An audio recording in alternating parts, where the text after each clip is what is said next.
সর্বপ্রথম যে খাবারটা জান্নাতীরা যেটা খাবে এটা হচ্ছে মাছের ভুনা কলিজা, লিভার ফিশ ফ্রাই, মাছের ভুনা কলিজা। সুবহানাল্লাহ পড়েন।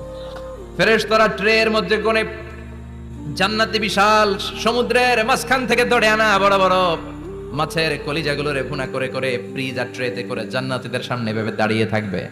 জান্নাতীরা ওখান থেকে মনের মতো খেতে শুরু করবে, ইচ্ছা মতো খাবে। এটা যখন ঘাপুস ঘুপুস শুরু করবে, ফেরেশতারা বলবে আস্তে আস্তে আস্তে খান, সামনে আরো আছে।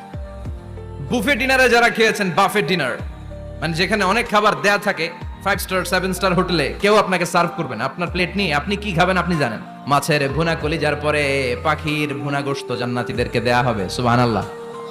ওইটাও খাইতে শুরু করবে। ফেরেশতারা বলবে আস্তে খান, অনেক আছে তো আইটেম। উকুলুহা দাইম, কোরআনের বর্ণনা, 24 আওয়ার সার্ভিস। এমন নয় যে সকালে গেলেন পেয়েছেন, দুপুরে গেছেন নাই।